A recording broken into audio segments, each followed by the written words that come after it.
আসসালামু আলাইকুম। ডক্টর শটে আপনাদের সকলকে স্বাগতম। সঙ্গে আছি আমি রাকিবুল হাসিব রাফিন। বিশ্বকাপে বাংলাদেশের জন্য সবচেয়ে বড় চ্যালেঞ্জ কোনটি? সত্যি কথা বলতে বাংলাদেশ যে অবস্থানে দাঁড়িয়ে রয়েছে, বাংলাদেশের জন্য প্রত্যেকটি বড় চ্যালেঞ্জ। এখানে অধারাবাহিক ব্যাটিং, সিনিয়রদের কাছ থেকে আশানুরূপ পারফরম্যান্স না পাওয়া, একদমই অপরিচিত একটা কন্ডিশন এবং মাঠের আউটফিল্ড সবগুলোই কিন্তু বাংলাদেশের জন্য বড় চ্যালেঞ্জ। কিন্তু এগুলোকেও ছাপিয়ে আমার কাছে সবচাইতে বড় চ্যালেঞ্জ যেটা মনে হচ্ছে সেটা হচ্ছে ড্রপিং উইকেট। বাংলাদেশ যুক্তরাষ্ট্রে যে ২ টি স্টেডিয়ামে খেলবে, ২ টি স্টেডিয়ামেই কিন্তু উইকেট পাবে ড্রপিং উইকেট। যে উইকেটগুলো অন্য জায়গা থেকে নিয়ে এসে সংযোজন করা হয়েছে। তবে এই উইকেট নিয়ে বাংলাদেশ কিন্তু যথেষ্ট ভুগবে, এটা তাদের খেলার ধরন দেখে ইতিমধ্যেই কিন্তু অনুধাবন করা গিয়েছে। বাংলাদেশ আসলে এই উইকেট নিয়ে কতটা স্টাডি করেছে, এটা আমার কাছে বেশ একটা কৌতূহলী মনে হয়েছে। বাংলাদেশ আমার মনে হয় না খুব একটা স্টাডি করেছে এবং সবচেয়ে বড় ব্যাপার হচ্ছে বাংলাদেশে কোনো ব্যাটারই কিন্তু এ ধরনের উইকেটে খেলেনি। কিন্তু টিম ম্যানেজমেন্টে যারা রয়েছেন তারা কতটা এই বিষয় নিয়ে এক্সপার্ট? সত্যি কথা বলতে এই ড্রপিং উইকেট সম্বন্ধে সবচেয়ে বড় আইডিয়া থাকতে হবে যে কোন কন্ডিশনে কি ধরনের উইকেটে কি ধরনের বোলার ব্যবহার করতে হবে। হয়তোবা কিছু উইকেট থাকবে যেখানে অতিরিক্ত স্পিনার খেলাতে হতে পারে। তবে ড্রপিং উইকেটে সবচাইতে বেশি সহায়তা করবে পেস বোলারদের।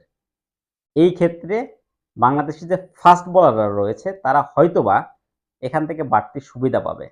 কিন্তু দুশ্চিন্তার নাম শরীফুল ইসলাম। শরীফুল ইতিমধ্যেই তিনি ইনজুরিতে আক্রান্ত। তিনি মোটামুটি ফার্স্ট ম্যাচ খেলতে পারবেন না, এটা মোটামুটি নিশ্চিত।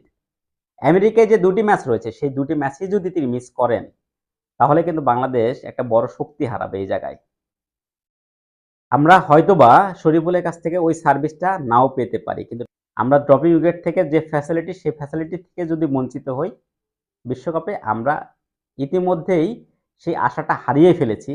কিন্তু এরপরও বাংলাদেশ যদি বেটার ক্রিকেট খেলে, তাহলে হয়তোবা সেই আশাটা আমরা ধরতে পারি। কিন্তু সেই ফ্যাসিলিটি বা সেই সুবিধা যদি না নিতে পারে বোলাররা, তাহলে কিন্তু বাংলাদেশ আর তেমন একটা ভালো কিছু করতে পারবে না।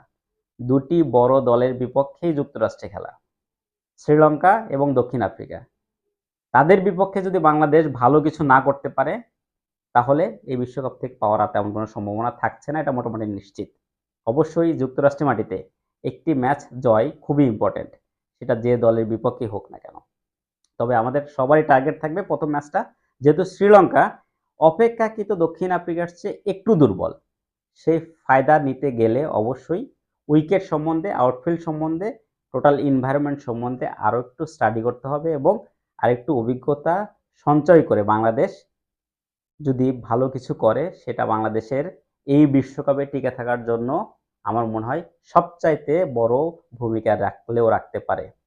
তাই ড্রপিং উইকেট বাংলাদেশের জন্য সবচেয়ে বড় চ্যালেঞ্জ। এই চ্যালেঞ্জকে ওভারকাম করার জন্য বাংলাদেশের যে এক্সপার্টরা যারা রয়েছেন তাদেরকে এই বিষয়ে আরও বেশি ভূমিকা রাখা সবচাইতে প্রয়োজন। যাই হোক, বাংলাদেশ ভালো কিছু করবে এই প্রত্যাশা আমাদের সকলের। আমরা বাংলাদেশের ভালো পারফরম্যান্স দেখার অপেক্ষায়। আজকের মতো বিদায় নিচ্ছি। আবার আসবো অন্য কোনো ম্যাচের ভিডিও নিয়ে। এ পর্যন্ত বিদায়।